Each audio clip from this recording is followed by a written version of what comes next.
Hello, everyone. Welcome to my first video since the 2015 Ford EcoBoost 400 race review. This video was meant to be uploaded, I think at least 2 weeks ago, but I just got really busy.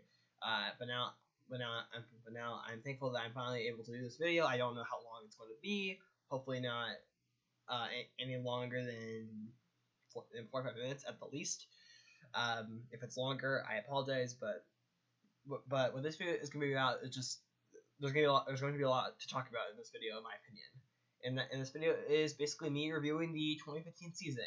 Now, this is my third or fourth take. I tried a couple takes, and there was one where I actually spoke for over an hour, but I don't think I'm not using that one because I'm not really this time around, like, as opposed to my mid-season review. Instead of me giving up my thoughts race to race, I'm just gonna kind of I'm gonna try to talk maybe more from fine. I'm going to put put my fan cap on instead of my reporting cap on, if that makes any sense.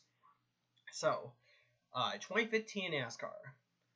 Definitely, I think there have definitely been quite a bit of events this season that I think definitely got a lot of people talking at the time, and there are definitely going to be at least a couple of events that I think are going to be talked about for years to come.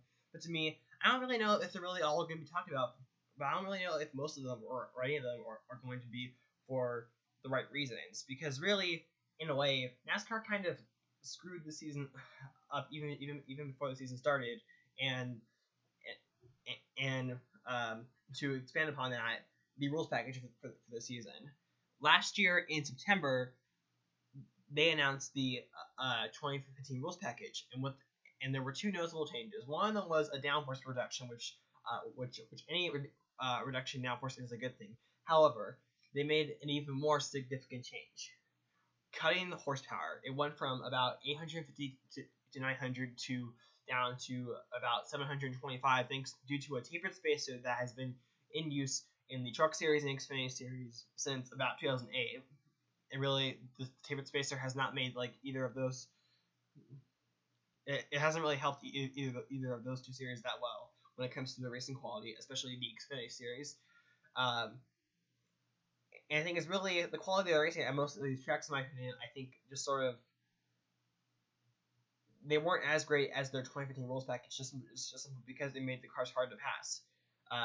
If you're going to make a horsepower reduction, you need to take away a lot of you need to take away a lot more downforce. And overall, the other thing that's just puzzling about this is just simply the fact that in August of 2014, I think after the Michigan race, they actually did a test, and there were a couple of different rules packages that were chosen. One of them was the rules package that we saw this season at most of the tracks, with the exception of play tracks and the tracks that had low downforce and high drag. But the thing is, there was a package that was pretty much high horsepower, which really, when I say high horsepower, basically it's the same horsepower levels that they had last season before the tapered spacer, but a low downforce and softer tire combination. That combination was really liked a lot by the drivers, and the drivers thought that would put on a better show. But yeah, NASCAR for some reason did not listen, and really overall throughout the season and in most of the races, they ended up paying the price for that.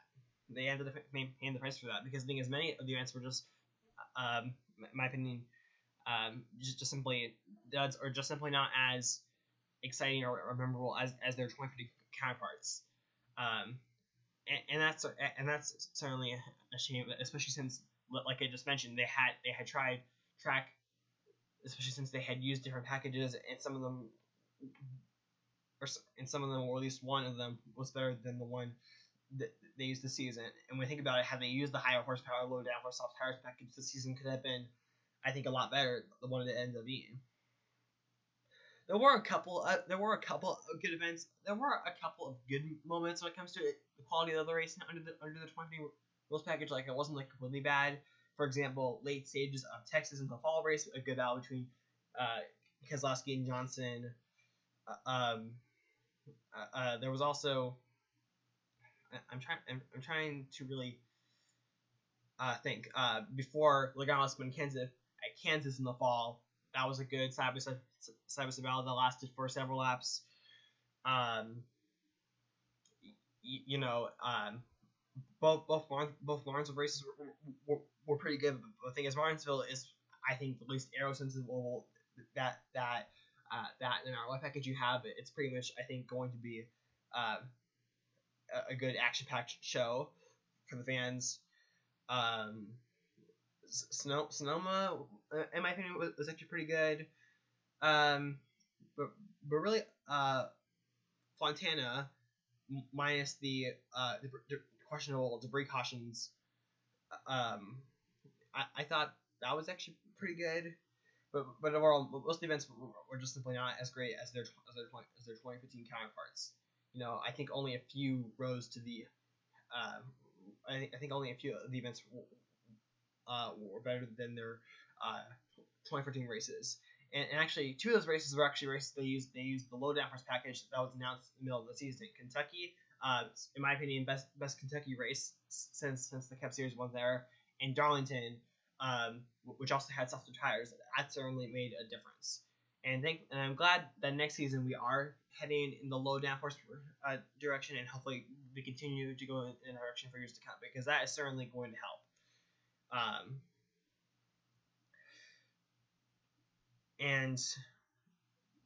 Okay, fine. So the thing is, I mentioned it's racing quality, but the thing is, the thing is, how about like officiating? Well, the officiating in some of these events, it was just handled poorly, or just simply once it's inconsistent. You know, for example, like the ending of Talladega, in my opinion, was handled pretty poorly.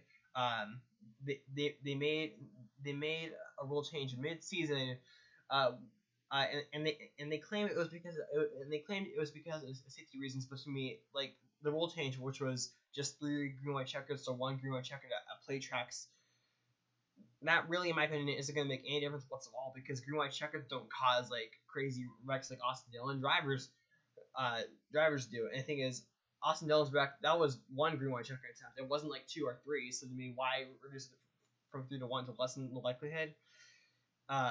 It also increases the chance of a race ending under caution, which many NASCAR fans never like races ending under caution anyway. And a race ending under caution, especially for elimination cutoff races, that that's going to decide who moves on, who are the final 8 drivers. But overall, the end of that race, in my opinion, it was just handled poorly, and many fans were upset. Also, the restart issues. There were definitely a couple times this season where the restart issue became a thing. Richmond, many believe that Kansas jumped the start, but Kansas is not penalized. Then the following week at Chicagoland, many say that Jeff Gordon jumped the restart no penalty. But then at New Hampshire, Kozlowski is accused of jumping the restart, and they penalized him. Why did you not penalize Kenseth and Gordon?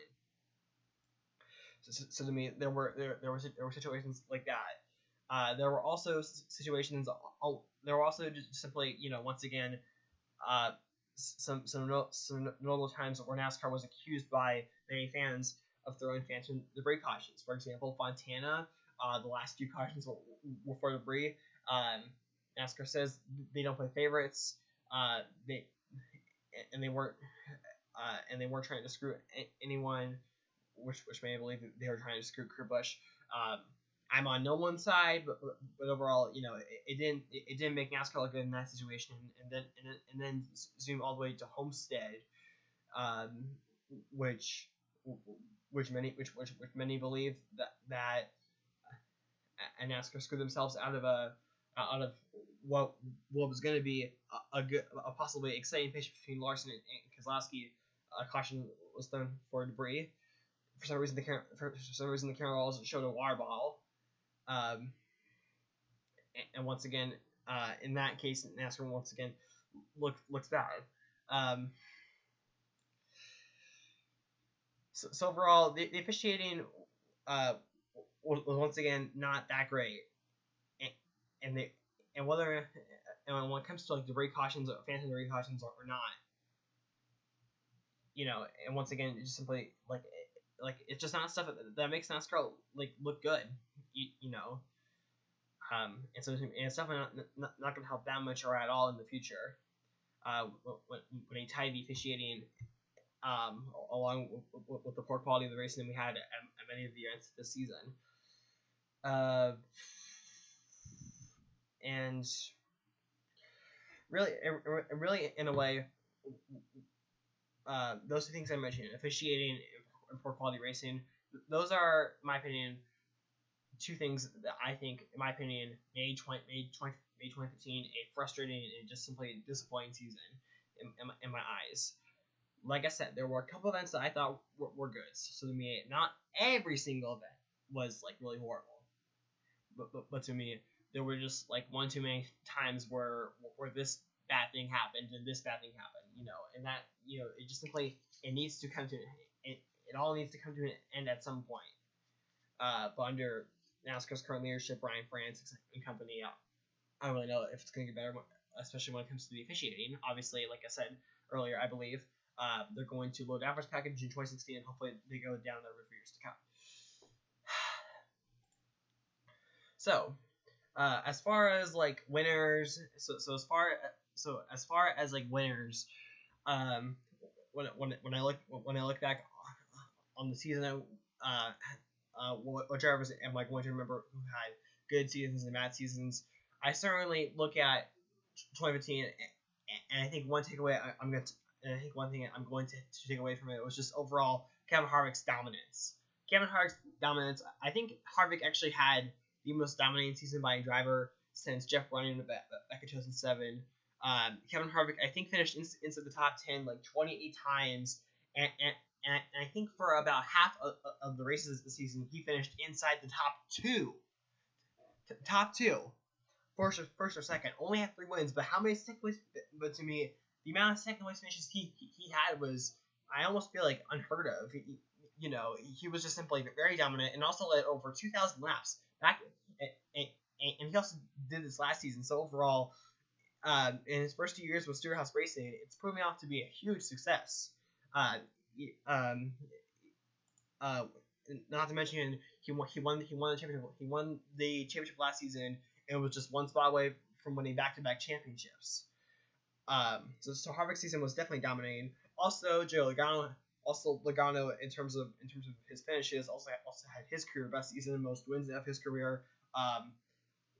And I believe also had like 28 top 10s. If we were using the Winston Cup point system, it definitely would have been a good battle between Harvick and Logano in the late stages of the season.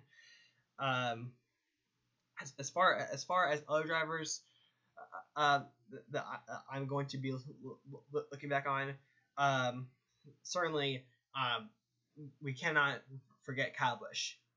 Granted, and while his championship, I think it's definitely controversial to many of the fans, because he won the championship despite missing the first 11 races. His season really was also pretty incredible. I think that this was actually, even though he missed 11 races, I think that this might still have been his best season maybe ever, or at least in definitely a long time, maybe since 2008, maybe. It was just simply pretty incredible just to see what he was doing, to see what he was able to do, especially after going through the adversity he had early in the season. And as far as other drivers, I also cannot forget Martin Truex Jr. Martin Truex Jr. I think actually had his career best season ever. Made the Final Four, won one race, but the thing is, one race, that one victory doesn't completely tell the picture.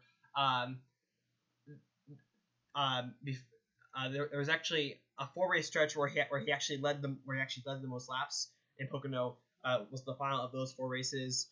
And probably would actually have a lot more like top 5s and top 10s, and maybe even another win had it not been for some bad luck that plagued him, really during the summer months. So I think It was a great season for Mark Truex Jr. And for Furniture Racing. It's going to be interesting to see where that goes ahead in the future. So those are, in my opinion, some of the goods, and I guess a couple of honorable mentions are like Brad Keselowski only won once, but still really had a strong season. He would have finished third in points under the non-chase standings. And as far as drivers that had better years in the last season, Hamlin, Kurt Busch, Denny Hamlin, and Kurt Busch certainly had better seasons. And a couple other honorable mentions like Paul Bernard made the chase for the first time in his career. So did Jamie McMurray. So there are a couple of honorable mentions. Now for some of the drivers that I think are simply going to be are going to look back at 2015 as just simply struggling or just simply not as good as many of us expected to. And I guess I might as well get this one out of the way. Jeff Gordon. I know. He made the top four. He won Martinsville, and I think his Martinsville win is probably the best of the season. But his season overall, it wasn't like super terrible. But the thing is, it certainly was not good as I think many expected it to be. And it felt pretty bad. But nevertheless, it was still a good ending to his career. So I'll put it like that. Edwards didn't exactly impress me. Didn't exactly impressed me. And I'm sure many others like many of us thought he would in his first year with Gibbs, especially in the first half of the season. He was just very few top tens. He did though turn around and became much more consistent in the second half of the season, and with a new crew chief for next season, it'll be interesting to see how well he does. Ryan Newman. Now I'm mostly judging these based on what I see under the non-chase standings, because to me that really does a better job at representing how well these drivers actually did based on a full season's body of work. This chase format does not do that great of a job with that.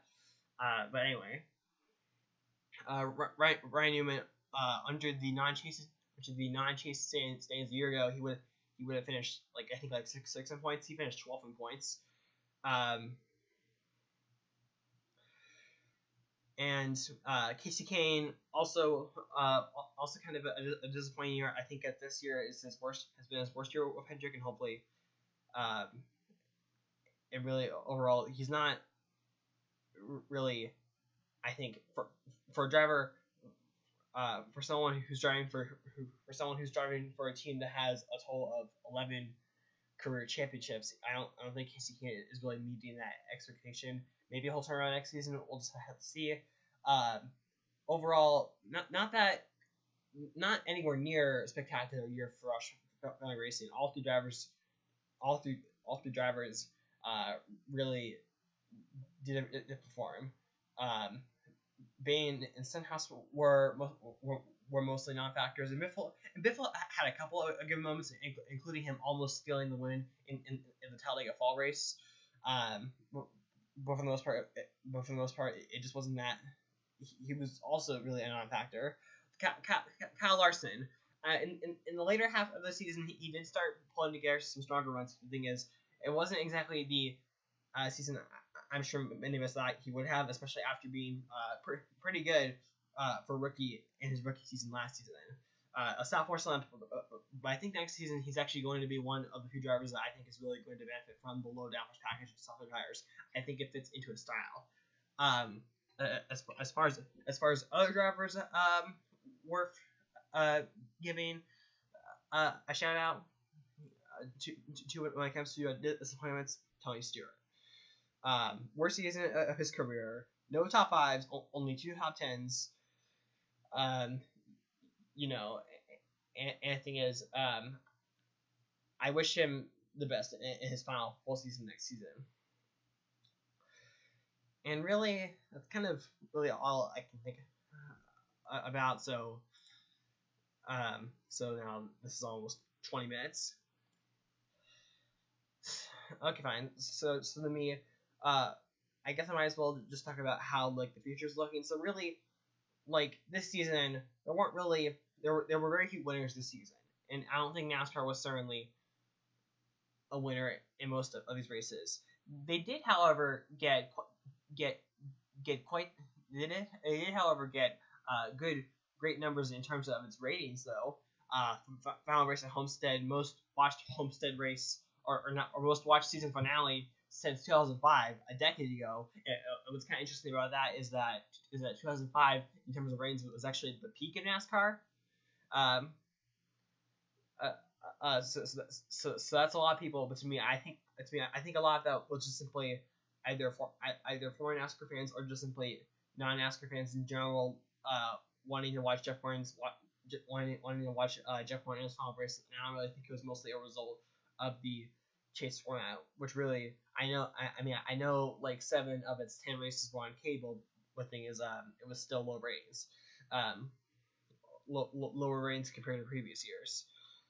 Um, but the thing is, if some of those like new viewers stick around, are they going to be captivated for next season?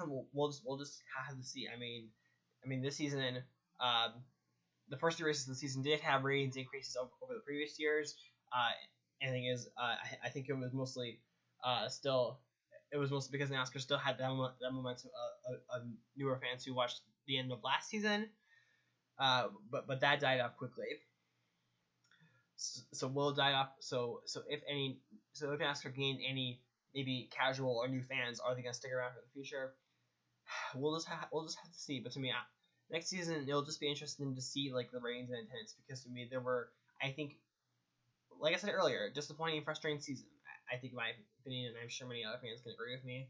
I am looking forward to the next season, but to me, how many of those fans are going to stay around, especially Jeff Gordon fans?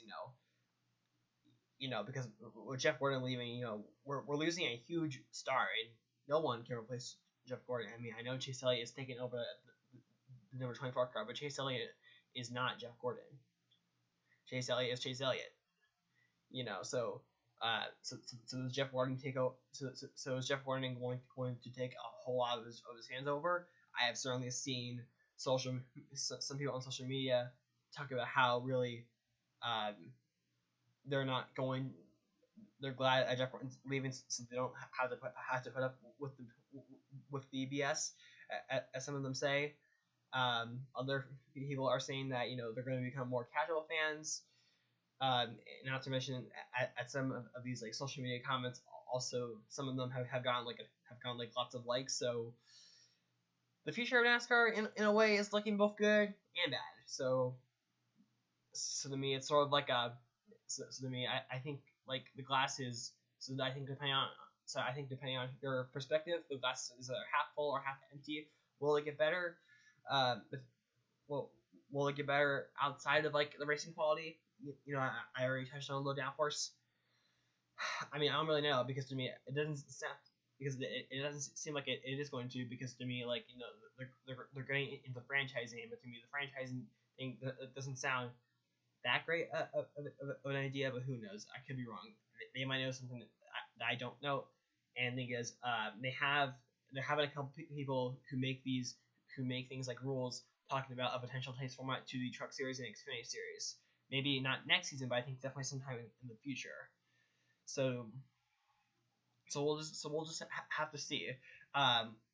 In the comment section, there is going to be at least one article that I think actually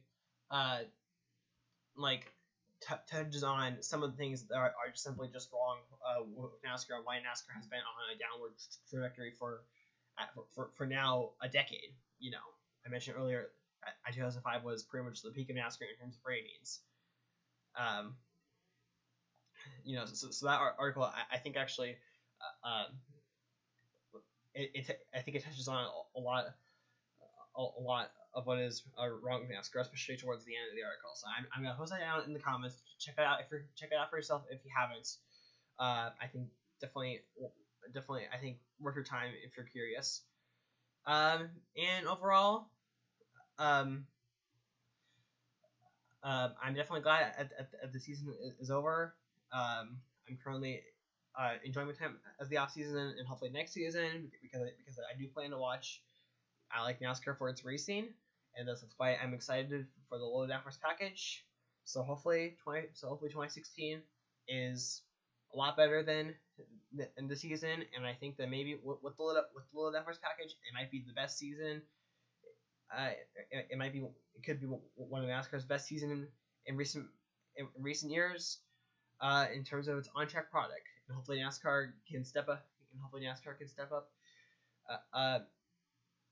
In other departments. Good luck, but who knows? I might be dreaming at this point. Anyway, thank you all for watching. As far as future videos, I still hope to maybe have some like diecast reviews, and maybe just for myself and for some of my viewers. I think I might also touch on a couple other NASCAR topics like Cup drivers in the Xfinity Series, etc. Maybe I'll make videos like that during the off season, but don't expect like a ton of activity. Anyway, thank you all for watching. Be sure to rate, comment, subscribe, and bye.